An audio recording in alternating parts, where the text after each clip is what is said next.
So அந்த CPU தான் இதுக்குள்ளே best of the best value for money, அதுவும் இல்லாமல் best performing gaming CPU.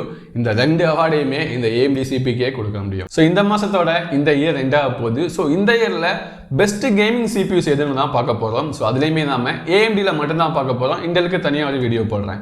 So AMDல எந்தெந்த CPUs பெஸ்ட் கேமிங் பர்ஃபார்மன்ஸை கொடுக்குது அப்படிங்கிறதான் பார்க்க போகிறோம். ஸோ இந்த CPUஸை நான் எப்படி செலக்ட் பண்ணியிருக்கேன் அப்படிங்கிறத சொல்கிறேன். ஸோ நான் வேல்யூ ஃபார் மணி CPUஸை தான் செலக்ட் பண்ணியிருக்கேன். அதாவது நாம் கொடுக்குற காசுக்கு பெஸ்ட்டான கேமிங் பர்ஃபார்மன்ஸை எந்த CPUஸ் கொடுக்குதோ அதை தான் செலக்ட் பண்ணியிருக்கேன். ஸோ ப்ராடக்டிவ் ஒர்க்கில் பெஸ்ட் பர்ஃபார்மன்ஸ் கொடுக்குற CPU தான் இங்கே சொல்லலை. கேமிங்கில் மட்டும் பெஸ்ட்டான பர்ஃபார்மன்ஸை கொடுக்குற CPUஸை மட்டும் தான் சொல்ல போகிறேன். ஸோ அதுலேயுமே நான் இங்கே 3 கேட்டகரியாக வச்சுருக்கேன். அது எப்படின்னா அண்டர் 20,000ல் ஒரு கேட்டகரி, அதுக்கப்புறமா AMDயை பொறுத்த வரைக்குமே AMDயில் தான் ஃபேமஸான APUs இருக்குது. ஸோ AMDயில் பெஸ்ட் APUs எது அப்படிங்கிறதையுமே சொல்ல போகிறேன். ஸோ அதுக்கப்புறமா 20,000க்கு மேலே 2 CPUs தான் இருக்குது, அந்த CPUஸையுமே சொல்ல போகிறேன். ஸோ இந்த வீடியோவை எண்டு வரைக்கும் பாருங்கள். ஸோ முதல்ல நாம 20,000லேருந்து ஸ்டார்ட் பண்ணலாம். அதுக்கப்புறமா கொஞ்சம் கொஞ்சமாக பட்ஜெட்டை கம்மி பண்ணிகிட்டே போகலாம். ஸோ இப்போ 20,000 பட்ஜெட்டில் ஒரு AMD CPUs வாங்கணும் அப்படின்னு நினைக்கிறவங்களுக்கு ஸோ பெஸ்ட்டான கேமிங் பர்ஃபார்மன்ஸை எது கொடுக்கும்னு கேட்டிங்கன்னா, ஸோ 20,000 போனாலே அங்கே 2 CPU தான் இருக்கும். AMDயோட இப்போ 7000 சீரிஸில் லான்ச் ஆன 7600 அப்புறமா 7600X. ஸோ இந்த 2 CPUமே 6 core 12 thread CPUs தான். ஆனால் இங்கே X சீரியஸில் இருக்க அந்த X மாடல் எடுத்தோம்னா அதில் பேஸ் கிளாக் பூஸ்ட் கிளாக் கொஞ்சம் இன்க்ரீஸாக கொடுத்துருப்பாங்க. ஸோ மற்றபடி என்ன டிஃப்ரெண்ட் இருக்குன்னா TDPயுமே டிஃப்ரெண்ட் இருக்குது. 7600Xல கொஞ்சம் எக்ஸ்ட்ராவாக TDPயுமே கொடுத்துருப்பாங்க. ஆனால் கேமிங் பர்ஃபார்மன்ஸ்னு பார்த்தோம்னா இல்லைன்னா ஒரு FPS இல்லைனா 3 FPS தான் டிஃப்ரெண்ட் இருக்குமே தவிர பெருசாக எந்த ஒரு டிஃப்ரெண்ட்டுமே இருக்காது. அதில் ஸ்டாக் கூலர் கொடுத்துருந்தாலுமே அந்த ஸ்டாக் கூலருமே யூஸ் இல்லை. நம்ம கண்டிப்பாக இன்னொரு கூலர் தான் போடணும். ஸோ அந்த அளவுக்கு அதில் எக்ஸ்ட்ராவாக ஒரு 1000 rupees இல்லைனா 1500 rupees கொடுக்குறதுக்கு அந்த 7600X அந்த அளவுக்கு ஒர்த்து கிடையாது. இந்த 7600ல் ஒரு FPS இல்லைனா 3 FPS கம்மியாக கிடைச்சாலுமே நம்ம கொடுக்குற காசுக்கு அந்த CPU ஒர்த்தான பர்ஃபார்மன்ஸை கொடுக்கும். ஸோ 20,000 பட்ஜெட்டில் AMDயோட value for money gaming CPU எதுன்னு கேட்டிங்கன்னா AMDயோட 7600 தான். ஸோ இந்த 7600 பற்றி இன்னும் டீட்டெயில் தெரிஞ்சுக்கணும், இந்த 7600 CPU வச்சு இன்னும் ஒரு நல்ல PC பில்ட் பண்ணணும் அப்படின்னு நினைக்கிறீங்கன்னா இந்த வீடியோவை செக் பண்ணி பாருங்க. இந்த வீடியோவில் AMDயோட 7600 CPU யூஸ் பண்ணி எந்தெந்த பார்ட்ஸ் கூட எப்படி ஒரு நல்ல கேமிங் PC பில்ட் பண்ணுறது அப்படிங்கிற பற்றி டீட்டெயிலாக சொல்லியிருக்கேன். ஸோ அந்த வீடியோவை மறக்காமல் செக் பண்ணி பாருங்க. ஸோ அதுக்கப்புறமா 20,000லேருந்து கீழே வந்தோம்னா நெக்ஸ்ட் பட்ஜெட் 15,000 தான். ஸோ இங்கே 15,000ல் AMD CPUஸில் best value for money gaming CPU எதுன்னு கேட்டிங்கன்னா நிறைய பேருக்கு ஞாபகம் வர்றது AMDயோட 5600X தான் இருக்கும். ஆனால் அது கிடையாது. அண்டர் 15,000ல் AMDயோட best value for money gaming CPU எதுன்னு கேட்டிங்கன்னா AMDயோட 5600 தான். அந்த X வேரியன்ட் கிடையாது.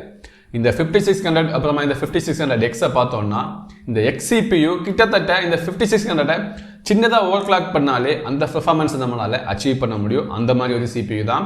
ஸோ அதுக்காக அது மோசமான CPUன்னு ஒன்றும் சொல்லலை.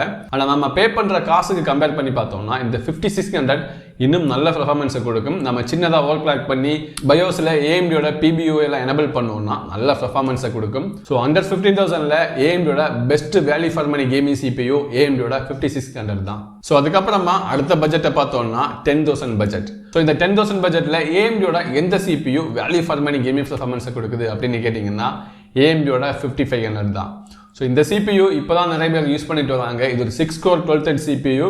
ஸோ இந்த CPU நிறைய பேர் வாங்குறதுக்கான ரீசனே இந்த 6 core 12 thread இருக்கனால தான்.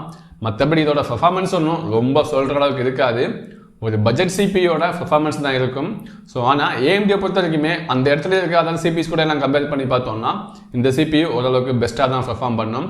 ஸோ ரொம்ப பட்ஜெட்டில் AMD CPU பார்க்குறவங்களுக்கு லாஸ்ட்டாக இருக்க ஒரு ஆப்ஷன் இந்த AMDயோட 5500 தான். ஸோ இந்த CPUயோட பர்ஃபார்மன்ஸ் கொஞ்சம் கம்மியாக இருந்தாலும் எதுக்காக இது சேல் ஆகுதுன்னா இண்டல் கிட்ட அந்த செக்ஷனில் இதுக்கு ஈக்குவலான பர்ஃபார்மன்ஸில் 6 core 12 threadல எந்த ஒரு CPUஸுமே கிடையாது. அந்த ஒரு ரீசனுக்காக தான் இந்த CPU ரொம்பவே சேல் ஆகுது. மற்றபடி நம்ம கிட்டத்தட்ட 9,000 rupees கிட்ட பே பண்ணுறோம். அந்த அளவுக்கு ஒர்த்தான பர்ஃபார்மன்ஸ் ஒன்று இது கொடுக்கல. ஆனால் அங்கே வேறு ஆப்ஷன் இல்லை. இருக்கிற CPUs கூட கம்பேர் பண்ணி பார்த்தோம்னா AMD சைடில் AMDயோட 5500 தான் அண்டர் 10,000ல் ஒரு நல்ல சாய்ஸ். ஸோ இதுக்கு கீழே அடுத்த பட்ஜெட்டை பார்த்தோம்னா இதுக்கு கீழே எந்த CPUஸுமே நான் போகிறத ரெக்கமெண்ட் பண்ண மாட்டேன். 2023ல் இதுமே வரப்போகிற 2024 இருந்தாலுமே மினிமமாக நீங்கள் ஒரு கிராஃபிக்ஸ் கார்டு வச்சு ஒரு PC பில்ட் பண்ணுறீங்கன்னா நான் AMDயில் மினிமமாக சஜஸ்ட் பண்ணுற கேமிங் CPU AMDயோட 5500 தான் இருக்கும். ஸோ அதுக்கு கீழே கண்டிப்பாக நான் சஜஸ்ட் பண்ண மாட்டேன். அது ரொம்ப பேட் ஐடியாவாக இருக்கும். ஸோ AMD சைடில் போகிறீங்கன்னா மினிமமாக AMDயோட 5500 வச்சு ஒரு PC பில்ட் பண்ணுங்கள். அதாவது நீங்கள் கிராஃபிக்ஸ் கார்டு வச்சு PC பில்ட் பண்ணுறீங்கன்னா APU செக்ஷனை அடுத்து பார்ப்போம். ஸோ அப்புறமா நிறைய பேருக்கு பிடிச்ச செக்ஷன் AMDயோட பெஸ்ட் APUs.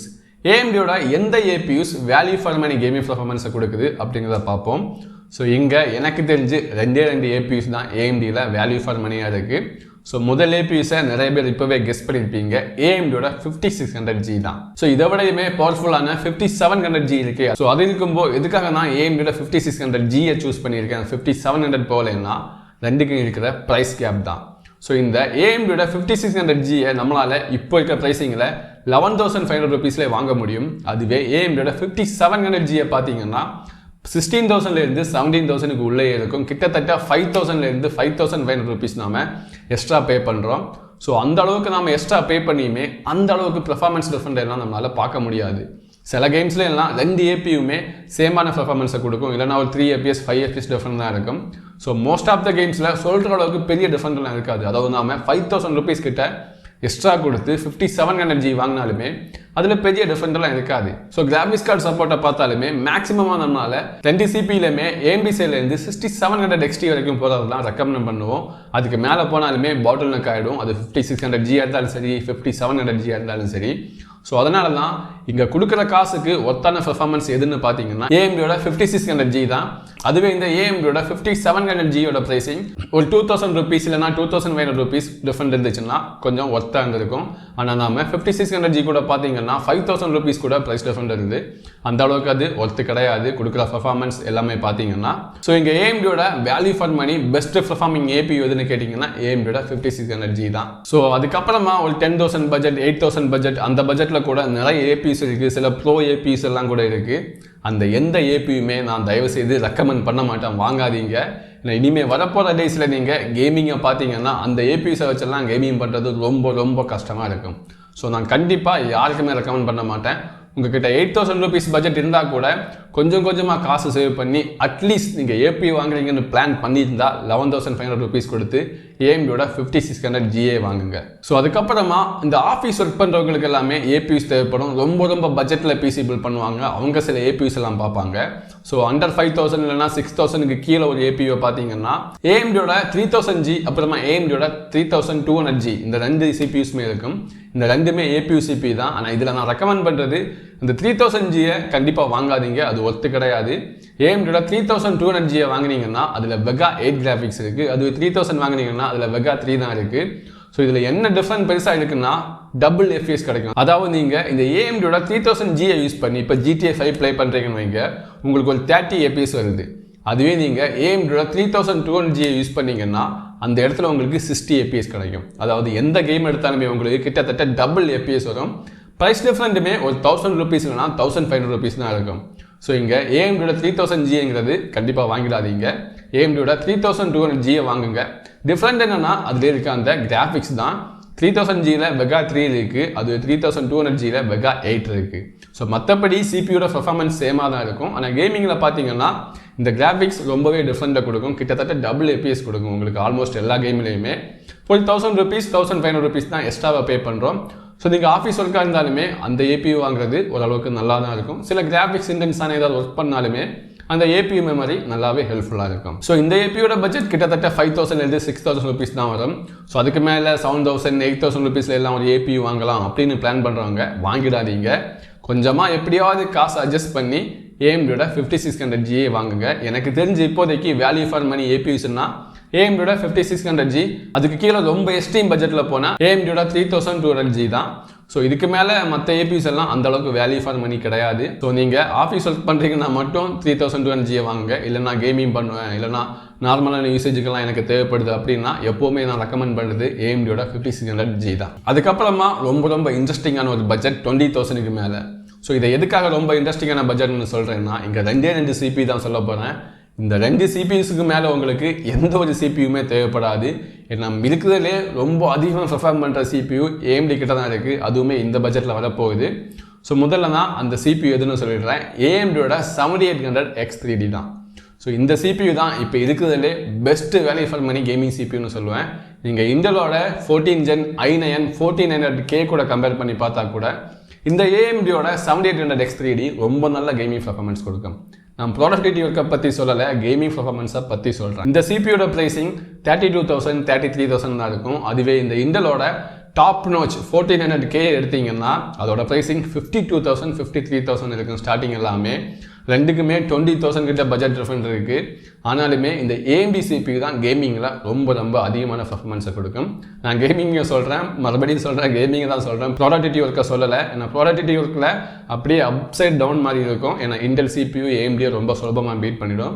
ஆனால் கேமிங்கில் இந்த AMD CPU தான் ரொம்ப அதிகமாக பெர்ஃபார்ம் பண்ணும். ஸோ எதுக்காக இந்த AMD CPU ரொம்ப பெர்ஃபார்ம் பண்ணுது, இதில் அதிகமான கோர்ஸ் எல்லாம் இருக்கா அப்படின்னு கேட்டிங்கன்னா, இந்த AMD CPUவில் 8 கோர் 16 ரெஸ் தான் இருக்குது. மேக்ஸிமமாக 5 GHz தான் போகும்.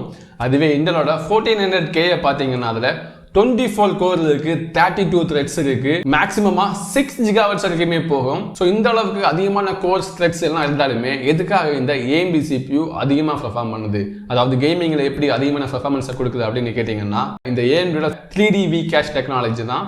இதோட L3 கேஷில் 96 MB கொடுத்துருக்காங்க. இந்த AMDோட 3D Vcache டெக்னாலஜி கேமிங்கில் ரொம்ப ஹெல்ப்ஃபுல்லாக இருக்குது. ஸோ அதனால தான் இன்டலோட டாப் CPU கூட இதால் கேமிங்கில் பீட் பண்ண முடியுது. கிட்டத்தட்ட 20,000 ரூபாய் டிஃப்ரெண்ட் இருக்குது பட்ஜெட்டில். ஸோ இப்போதைக்கு நீங்கள் RTX 1490 எடுத்ததீங்க இந்த AMDோட 7800 XT கூட பேர் பண்ணிவிட்டு, அதே மாதிரி இன்டலோட 1400K கூட RTX 1490 பேர் பண்ணாலுமே இங்கே அதிகமாக கேமிங்கில் பர்ஃபார்மன்ஸ் கொடுக்க போகிறது AMDோட 7800 X3D தான். ஸோ நிறைய கேம்ஸில் அதுக்கு ஈக்குவலான பர்ஃபார்மன்ஸ் கொடுக்கும். அதை விட நாம் ஒரு 20 கேம் இல்லைனா ஒரு 50 கேம் அப்படின்னு ஓவராலாக கம்பேர் பண்ணி பார்த்தீங்கன்னா அதிகமான கேம்ஸில் அதிகமாக FPS கொடுக்குறது AMDோட 7800 X3D தான். ஸோ அந்த அளவுக்கு ஒரு நல்ல பெர்ஃபார்மன்ஸ் கொடுக்கும். ஸோ இங்கே 20,000க்கு மேலே அப்படின்னு சொல்கிறத விடையுமே இப்போ இருக்கிறதுலையே AMD இருந்தாலும் சரி இன்டலாக இருந்தாலும் சரி பெஸ்ட் கேமிங் CPU எதுன்னு கேட்டிங்கன்னா AMDோட 7800 X3D தான். ஸோ அந்த CPU தான் இருக்கிறதுலே best of the best value for money, அதுவும் இல்லாமல் பெஸ்ட் பர்ஃபார்மிங் கேமிங் CPU. இந்த 2 அவார்டையுமே இந்த AMD CPUக்கே கொடுக்க முடியும். ஸோ அதுக்கப்புறமா இன்னும் ஒரு CPU இருக்குன்னு சொன்னேன், அதை சொல்லாமல் இதை எதுக்கு பெஸ்ட்டுன்னு சொல்கிறேன்னா, ஸோ இந்த AMDோட 7800 X3Dங்கிறது ஒரு 7000 சீரீஸில் வர்றது. உங்ககிட்ட AM5 mother board DDR5 RAM இருந்தால் மட்டும்தான் இந்த CPU யூஸ் ஆகும். அதுவே நீங்கள் 5000 சீரீஸில் இருக்கிறீங்க, உங்களால் இந்த CPUக்கு அப்கிரேட் ஆக முடியாது. அதாவது புதிய மதர் போர்டு வாங்க முடியாது, AM5 சாக்கெட் இருக்கிறது, DDR5 RAM வாங்க முடியாது அப்படின்னு நினைக்கிறவங்களுக்கு AM4ல் கூட ஒரு நல்ல CPU இருக்குது. ஸோ இந்த CPU பற்றி நிறைய பேருக்கு தெரிஞ்சிருக்கும். AMDோட 5800 X3D தான். ஸோ இந்த CPUமே நல்ல பெர்ஃபார்மன்ஸை கொடுக்கும். ஆனால் இதோட ப்ரைஸிங் 33,000 கிட்ட வரும். ஸோ உங்களால் AM5 சாக்கெட்டுக்கு அப்கிரேட் ஆக முடியலை, DDR5 RAM வாங்க முடியாது, புதிய மதர் போர்டு வாங்குறதுக்கு ரொம்ப பட்ஜெட் அதிகமாக இருக்குது அப்படின்னு நினைக்கிறவங்களுக்கு AM4லேயே இந்த AMDோட 5800 X3D ஒரு நல்ல பெர்ஃபார்மன்ஸை கொடுக்கும். நீங்கள் இன்டலோட டாப் 14 Gen CPUs கூட கம்பேர் பண்ணி பார்த்தா கூட ஆல்மோஸ்ட் அதுக்கு ஈக்குவலான பெர்ஃபார்மன்ஸை இந்த CPUமே கொடுக்கும். ஸோ AM4ல் இருக்கிறவங்க இந்த AMDோட 5800 X3D ட்ரை பண்ணி பார்க்கலாம். AM5ல் இருக்கிறவங்க, அதாவது AMDோட 7000 சீரீஸில் இருக்கிறவங்க AMDோட 7800 X3D ட்ரை பண்ணி பார்க்கலாம். ஸோ 20,000 பட்ஜெட்டுக்கு மேலே இந்த 2 CPU தான் பெஸ்ட் கேமிங் பர்ஃபார்மன்ஸை கொடுக்குது. ஸோ இதுக்கு மேலே உங்களுக்கு ஏதாவது டவுட் இருந்துச்சுன்னா கமெண்ட்டில் கேளுங்க. ஸோ கூடிய சீக்கிரமே நான் இன்டெல்லையுமே எந்த CPUs எந்தெந்த பட்ஜெட்டில் நல்ல கேமிங் பர்ஃபார்மன்ஸை கொடுக்கும் அப்படிங்கிறத பற்றி ஒரு வீடியோவை அப்லோட் பண்ணுறேன். ஸோ இந்த வீடியோவை பிடிச்சிருந்தால் லைக் பண்ணுங்கள். இந்த வீடியோலேருந்து ஏதாவது கற்றுக்கிட்டிங்கன்னா என்னோட சேனலை மறக்காமல் சப்ஸ்கிரைப் பண்ணுங்கள்.